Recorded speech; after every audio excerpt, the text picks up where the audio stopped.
Hello, everyone. So today I have with me a very special guest. She's been in the interior space for 7 years and more. She's the founder of Casa Amber, and she's the one and only Ambereen Gupta. It's truly amazing. She's redefined luxury and changed so many homes, with her craftsmanship and style. So truly looking forward to this insights on her journey and what made her start getting into this space. So welcome, Ambereen, to this new episode of mine. Thanks, It's Siddhant. really an honor to have you with me and would like to know, Amreen, a little bit on your early life in brief and what made you get into the interior space? Were you always inclined towards being an interior designer and then, getting into changing people's homes for the better, because they always say, home is where the heart is. So it's a very emotional subject Yeah. and And now we shade also the home is where the heart is the tag. yeah. Yeah, definitely. So, I want to know a little bit insights on that. So over to you. Thank you, Siddhant. It's lovely to be here today with you. My journey with interiors was actually, I would say inbuilt in me. At a very early childhood stage. I used to go to live in my nanny's house very often in Defense Colony. And she was a real strength of a lady. She could literally, when you call God fairy mothers or something, she whip a wand and things would change. Like Right. that kind of a person. And I used to watch her. She would want to throw entertainment parties every weekend. And I'm talking about the early 80s. I must have been about 4 or 5 years old. And that time in Delhi or anywhere else, I would say in India, you wouldn't be able to buy table linen or cushions or rugs at the drop of a hat, right? You don't have online services and you don't even have, I think, stores which would provide you with that instantly. So she would have to make do with what she had, but every time, every weekend, the house looked different. I just don't know how she did it. And I used to sit there, watch her for hours, and I enjoyed it so much that I think it just kind of I grew up in it. My mom is very similar to that as well. So it's been like a hereditary thing or a genetic thing, whatever you want to call it. Okay. So that's how it kind of started the journey. Okay. And about 10 years ago, I decided to do my residence up. A little portion of it, not all of it, the entertainment section.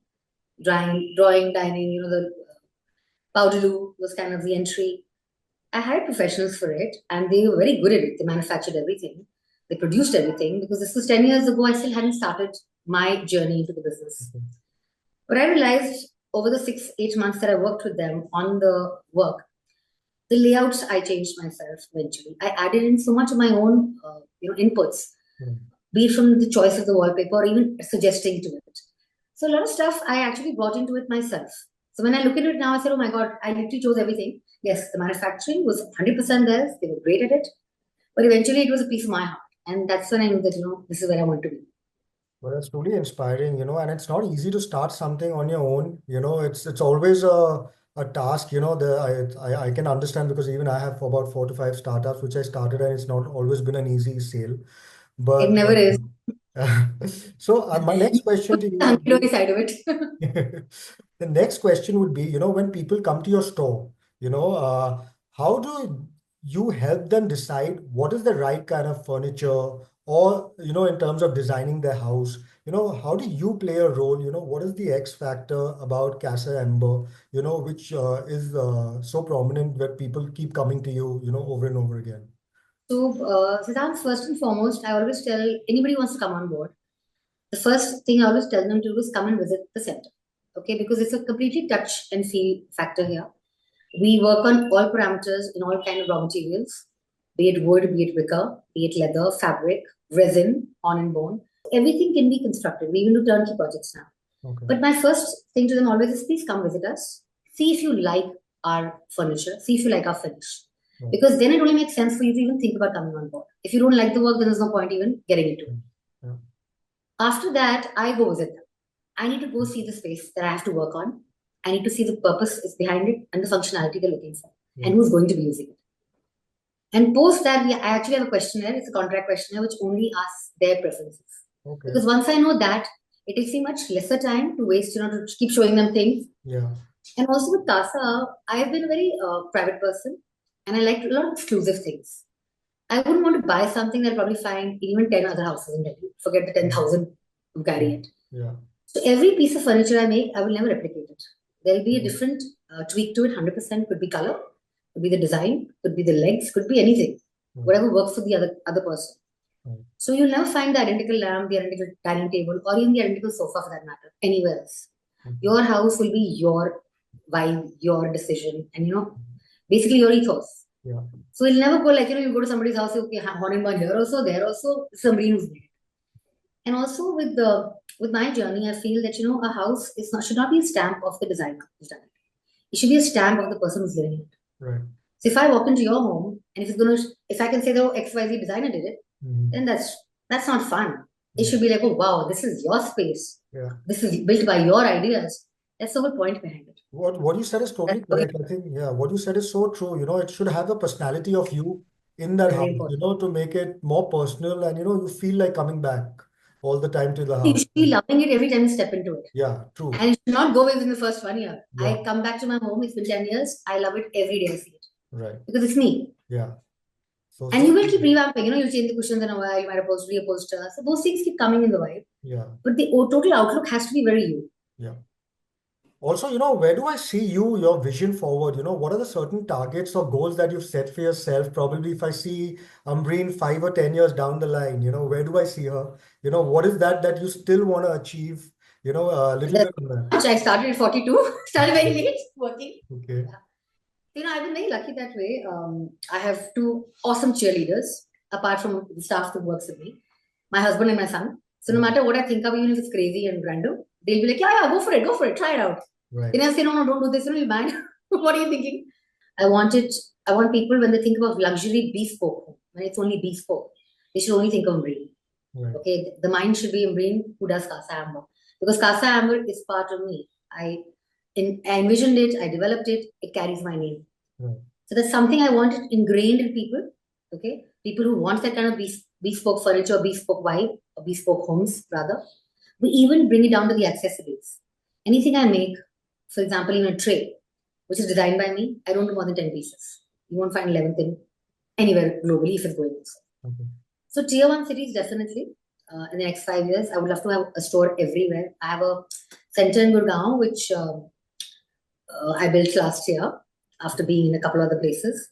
It spans over about 4,500 square feet. It's in two levels, and so all my work is now from here. My offices, my exports, everybody wants to come and visit us, and we only by appointment now. So that is one goal that I want every city to be able to give that to the people who live there.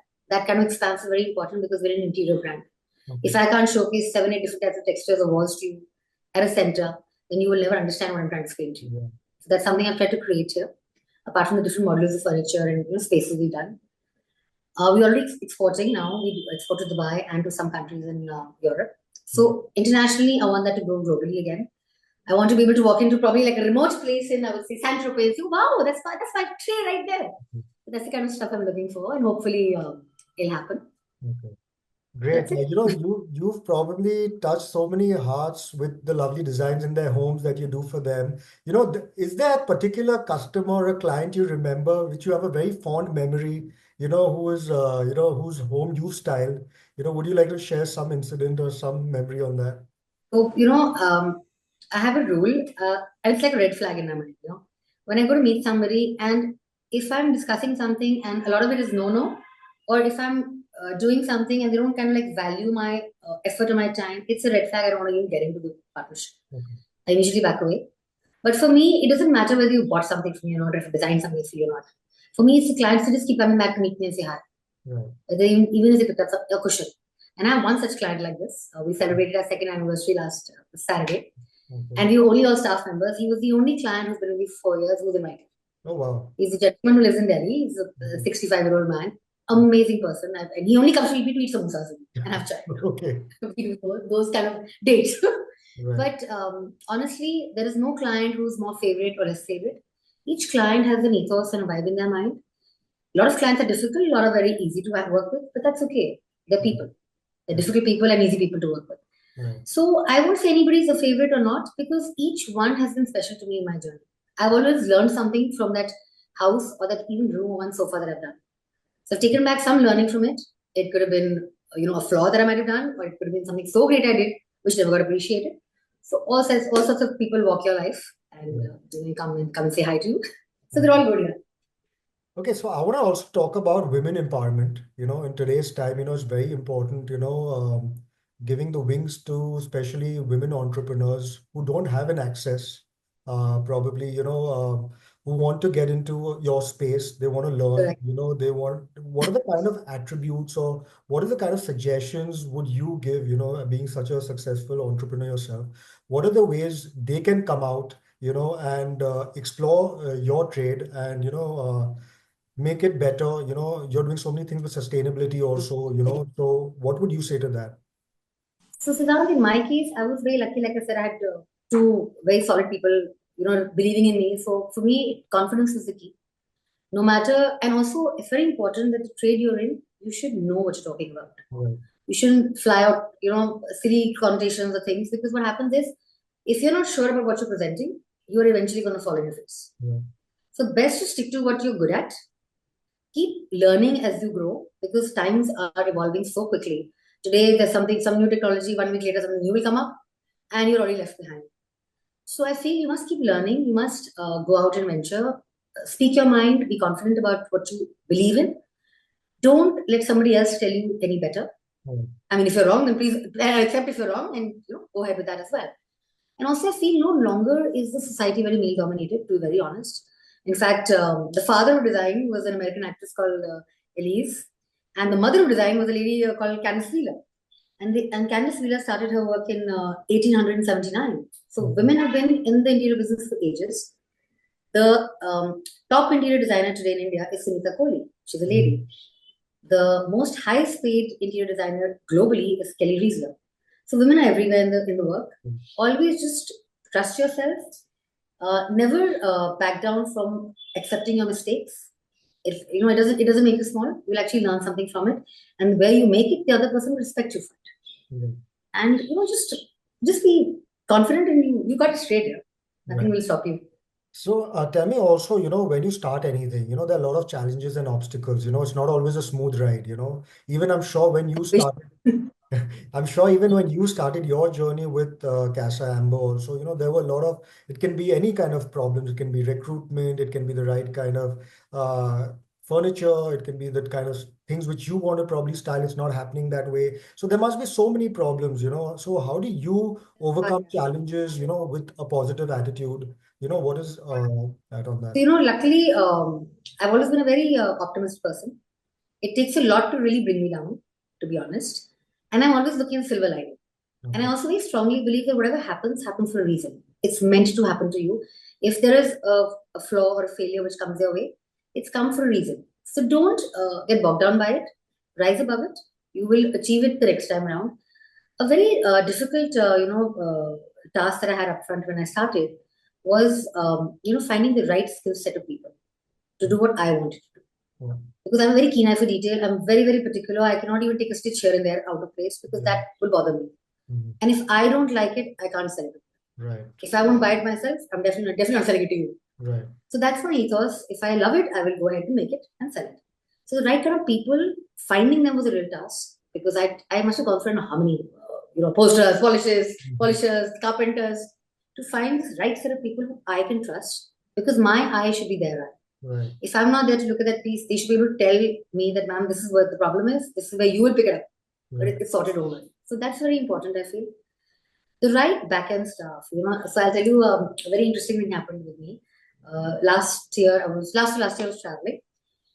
No, sorry, last year I was traveling and I was in Europe. And there was, that one time that this rain happened with the Terminal 2 building in Delhi, the airport, it came down. And it was not supposed to rain yet, I think in Delhi. It was the end of June. And I was traveling. I think I must have woken up at about 10:30, 11. I was in Europe. And we have a group called Casa Amber Tea, the CA tribe. So I open it every morning, anyways, and I see that we had just not yet finished building the center. There were still like gaps to fill. Water was coming in from everywhere. Okay. And we'd finished with the flooring, we'd finished with a little bit of all textures left, but we pretty much done about 80%. And I saw it was 3 a.m. That's what the shot showed. It was a video of 8 of my staff members at 3 a.m. at night, and they called in more people, I don't know from where, and they're paling out pails of water and throwing it off the floors. And that is what I call, having people behind you and finding the right set of people. I'm not there, they don't need to do it. So that is something, I feel to find the right people to back you, even if you're not there, they're standing right behind you, supporting you. That's a blessing in a different level. So to find that set it took me 4 years, but I'm there now. Great. Okay, so now comes to a fun rapid fire round, just to know you more personally. It's going to be quick answers from you. If you can show. So, if you had to design a dream house, for any celebrity, it can be Hollywood, it can be Bollywood, who would it be and why? Shah Rukh Khan. Okay. Why? I'll tell you why. Because I love the way his thoughts work. When I see him on TV or I see an interview, his thoughts, his persona, his mindset, it's just so perfect. So I just feel that he would be so good to work with. He'd probably teach me so much that I wouldn't know because he seems so knowledgeable about everything. And I really, really like the way he comes around, the way he portrays himself. Yeah. Definitely him. Okay. What is your favorite cuisine? And what is that one dish you Chinese, think? Chinese, Chinese. You stop. You had me teasing Chinese. And what is that one thing which you think you make really good? Oh, there's so many. I couldn't point one. I'm a very good Just cook. just one, because when I come to Delhi, I definitely want to try it. So yeah. No, you try lots of things. I love cooking. So like if I get into the kitchen, which I really do now, I don't have the time. But once I'm in, then it's very difficult to pull me out. I make Okay. very good mutton. Okay. What is your favorite genre of music, which really suits you down? And probably if there's one day you don't want to go to work, you just want to laze around, what is that kind of music which you like to listen to? I love very peppy music. Okay. If I want something really soft, maybe Kenny G, Okay.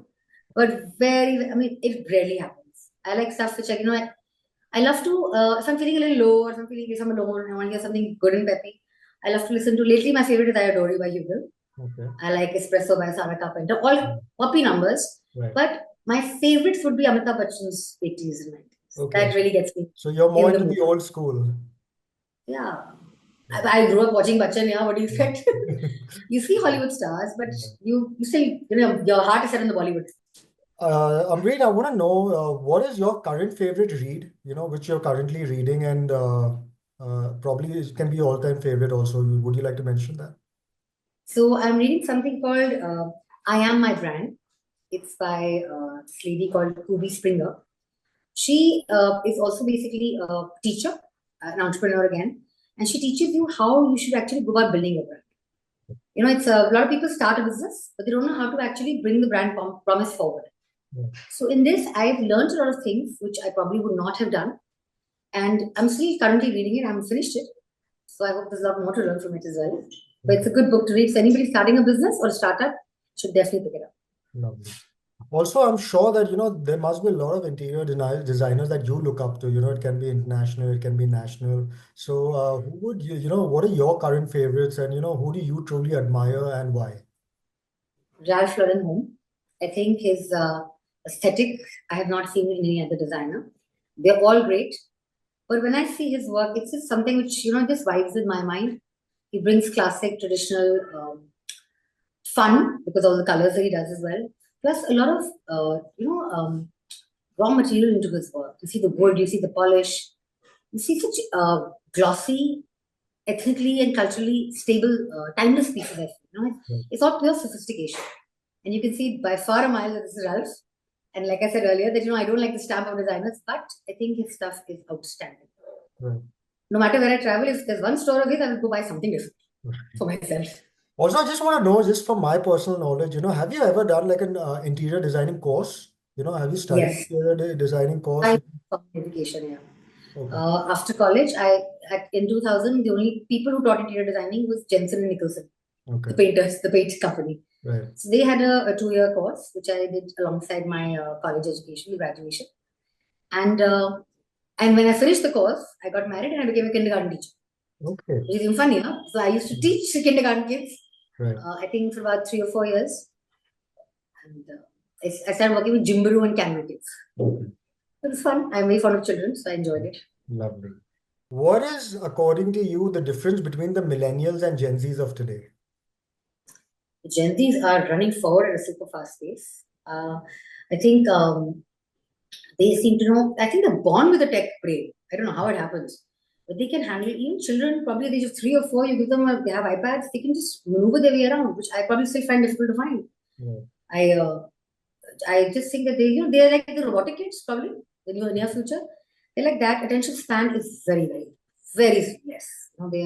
There's no patience, there's no attention span, and I think they're moving too fast Okay. So into is the that a future. good thing or a not good thing? Moving too Very fast. no. Okay. I see ourselves when we grew up, the outdoors was your playground. You'd go out to make friends. Right. I see children today, they're airports, restaurants, parents are eating, children on their laptops or iPad because Yeah. they keep quiet and eating their food. Yeah. That is something which I think is so sad. Right.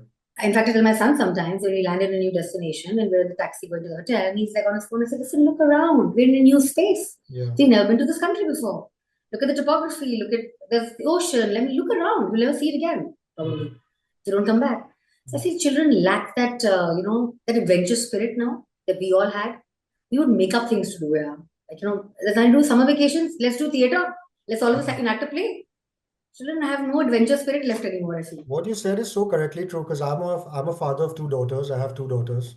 So, Okay. it's very important. In fact, I tell them also, when they're eating you're having any meals or you're sitting with family, you have to leave all the gadgets away. Very important, yeah. So it's very important. I said that much time you need to respect, give that family of yours who's, Children today, somehow everything is on the phone. They make friends on the phone, but if you put them in a room, I don't think they even look at each other and talk. right. And I think it's so sad. Communication skills are so poor in most of them.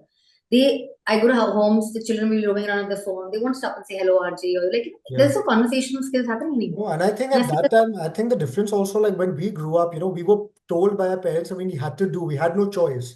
And in no, today's, we tell my son also, do nothing happening. You must, you have to interact. It's very yeah, important. so I think in And I'm today's glad time, that I there's think, that. yeah, I think in today's time, it's more like friendship between children and the parents. It's more like that kind of a scenario where they are very free. We also try to fit in their shoes sometimes, but yeah, that's We the try to fit into the time space more likely. Yeah, true. Okay. My Very true. one last question to you, Ambreen, for today would be, what is that one positive message which you would, or to watching all the viewers watching our show today, what is that one message you would like to give them, for the better, for all the youth, for the next generation, who's the future of our country, what is that thing that you would like to tell them? I would say never be afraid of failure. Okay, we all fail once in our lives.